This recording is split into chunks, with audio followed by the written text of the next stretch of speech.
रुताली, दिल छू लेने वाली कहानी। नाश्ते के बाद मैं पति का टिफिन तैयार कर रही थी कि उन्होंने मना कर दिया। बोले, आज ऑफिस नहीं जाऊंगा, छुट्टी लेनी पड़ेगी। मैं बोली, छुट्टी लेनी पड़ेगी, ऐसा क्या काम आ गया? पति थोड़ा सा गंभीर होकर बोले, तुम दिल की कच्ची हो, इसलिए तुम्हें रात को नहीं बताया। मेरे पास तुम्हारे भाई का रात को ही फोन आ गया था कि तुम्हारे रमेश ताऊ का देहांत हो गया है। सभी घर वाले कुछ देर बाद तुम्हारे साथ उनके अंतिम संस्कार में चलेंगे। रमेश ताऊ जो मेरे सगे ताऊ नहीं थे, वो मेरे दादा के भाई के लड़के थे। वो पैसे वाले लोग थे। उनके साथ मेरे परिवार का कोई घनिष्ठ संबंध नहीं था। उनके घर हमारा ज़्यादा आना जाना भी नहीं था। उनके साथ ज़्यादा आत्मीयता का रिश्ता नहीं था, इसलिए मुझे कोई दुख नहीं था। उनकी उम्र हो गई थी, इसलिए मर गए होंगे। सास और पति को लग रहा था मैं ये खबर सुनकर रोने लग जाऊंगी। वो बार बार मेरे मुंह की तरफ देख रहे थे, इसलिए मैं चुपचाप अपने कमरे में आकर बैठ गई। पति मेरे पीछे पीछे आए, फिर बोले, यार पूजा, ज़्यादा दुखी मत होना। ये इस दुनिया की रीत है, जो आया है वो एक दिन जाएगा। इस परम सत्य को कोई नहीं बदल सकता। तुम हिम्मत रखना। मैं जानता हूँ तुम दिल की कच्ची हो, इसलिए दुख सहन नहीं कर पाती। मेरी शादी को अभी 6 महीने ही हुए थे। शादी के बाद मेरे मायके में ये पहली मौत थी। मरने वाला इंसान करीबी रिश्तेदार नहीं था कि आंखों से आंसू छलक आए।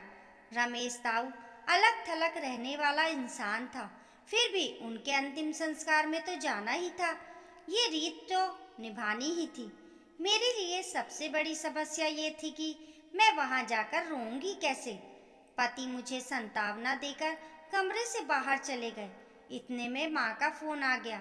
माँ बोली, बेटी जल्दी आ जाना, उन्होंने कल शाम को ही प्राण दे दिए थे, इसलिए ज़्यादा देर तक उनके शरीर को नहीं रख पाएंगे। 11 बजे से पहले ही उठा लेंगे। मैं धीरे से बोली, एक बात बताओ माँ, क्या घर में प्रवेश करते समय मुझे रोना होगा? माँ बोली, कैसी बात करती हो, तुम बेटी हो, रोते हुए तो तुम्हें आना ही पड़ेगा। मैं बोली, मुझसे नहीं रोया जाएगा माँ। माँ बोली, पागल हो गई है क्या? लोग क्या कहेंगे? झूठ मूठ का ही सही, रोना तो पड़ेगा बेटी। दुनिया की यही रीत है, बेटियां अंतिम संस्कार के समय रोती हुई ही आती हैं। अगर ऐसा नहीं करती तो लोग बातें बनाते हैं। तुम्हारे साथ तुम्हारी सास और जेठानी भी आएंगी।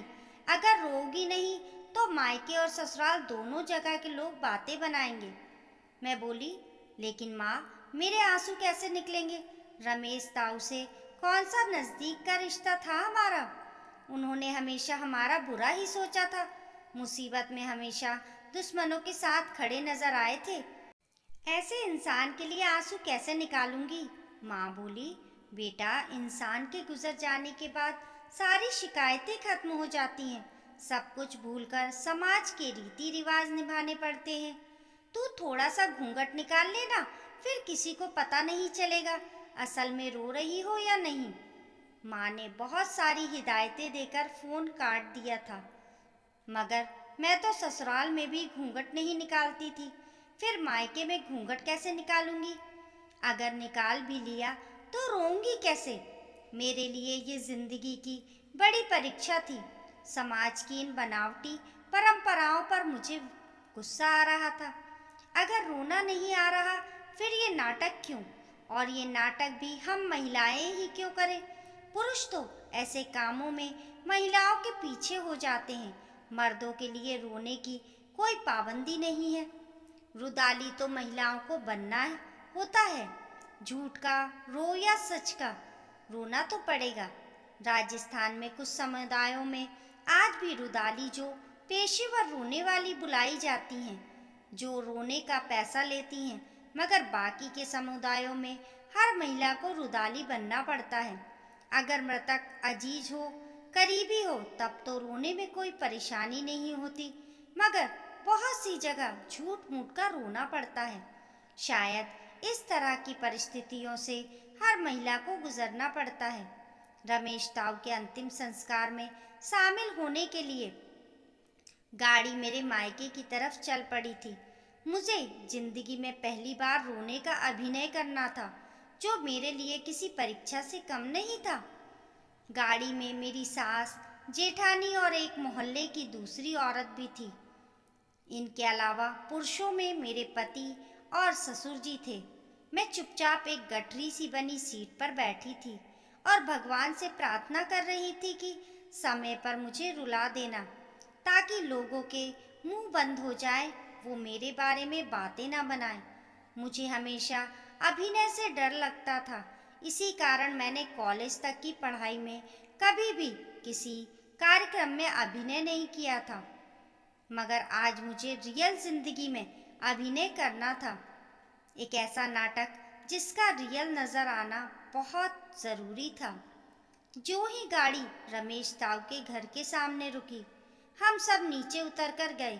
मेरे पति और ससुर हमारे पीछे हो गए। अब हम महिलाओं को आगे चलना था। सास ने हौले से मेरा हाथ दबाया, जैसे कह रही हो कि बहू अब स्टार्ट हो जाओ। मैंने भगवान का नाम लिया, आंखें बंद की, बड़ा सा घूंघट चेहरे पर निकाला, फिर दहाड़े मार मार कर रोने लगी। शुरू में मुझे लगा जैसे मैं नाटक कर रही हूँ, मगर मेरे रोने का असर आसपास के लोगों पर देखकर मुझे लगा सब कुछ रियल लग रहा है। वहाँ अंतिम संस्कार में आए लोगों में से एक ने तो कह दिया था कि शायद बेटी आई है। सबसे ज़्यादा दुख इन बेटियों को ही होता है। ये खुद भी रोती है और दूसरों को भी रुलाती है। ये शब्द मेरे कानों में पड़े तो मेरा रोना और बढ़ गया था। आंसू आंखों से बाहर निकल आए थे। चेहरा पूरी तरह रुलाई में ढल गया था। मैंने घूंघट हटा दिया था। रोते हुए, दहाड़े मारते हुए मैं आगे बढ़ रही थी। मुझे मेरी सास और जेठानी ने दोनों तरफ से पकड़ रखा था। रोते रोते मेरी नज़र अपने भोले भाले पति पर पड़ी। बेचारा वह भी मुझे रोते देखकर रो पड़ा था। रुमाल से आंखें पोंछ रहा था। जब तक मैं अंदर आंगन तक पहुंची, तब तक मेरी रुलाई नाटक से हकीकत में बदल चुकी थी, क्योंकि आंगन में सभी अपने थे। मेरा परिवार भी वहां मौजूद था। माँ तो मेरे नज़दीक आकर मुझे ढठास बंधाने लगी थी कि बेटी रो मत, रोने से जाने वाले लौट कर नहीं आते। उसके बाद सभी ने मुझे बहलाया। अब तो चुप हो जा बेटी, कहते हुए मुझे चुप कराया। उस दिन के बाद रोने से मेरा सारा भय निकल चुका था। अब मैं किसी भी जगह रो सकती हूँ। जहाँ मेरा कोई अपना गुजरता है, वहाँ तो दिल रोता ही है। मगर जहाँ आत्मीयता नहीं होती, मरने वाले से दिल का जुड़ाव नहीं होता, वहाँ भी मैं आसानी से रो लेती हूँ। अब तो रोते रोते ये भी पता नहीं चलता कि नाटक कर रही हूँ या रियल में रो रही हूँ। रोना औरतों के हिस्से में आया है, शायद इसलिए कि औरत का दिल कोमल होता है, या फिर शायद रोते रोते औरत का दिल कालांतर में कोमल होता गया। कुछ तो दुखों ने रुलाया होगा, कुछ परंपराओं ने रुला दिया, और इस तरह हर औरत रुदाली बन गई, जिसे पुरुष रोने के लिए आगे कर देते हैं और खुद उसके पीछे हो जाता है। औरत माँ है, बेटी है, बहन है, गृहिणी है, उसके बहुत सारे रूप हैं। उन्हीं रूपों में एक रूप रुदाली का भी है। वह रस्मों को निभाने के लिए भी रोती है। उसी के रोने से ये रस्म चल रही है। जिस दिन औरत पुरुष की तरह कठोर हो जाएगी, उस दिन रस्में भी फीकी पड़ जाएंगी। इस कहानी को लेकर आप लोगों की क्या राय है, हमें कमेंट करके ज़रूर बताइए। कहानी पसंद आने पर लाइक और शेयर करें। ऐसी ही अच्छी अच्छी कहानियों के लिए चैनल को सब्सक्राइब करना ना भूलें। मिलते हैं फिर एक नई कहानी के साथ। तब तक के लिए नमस्कार।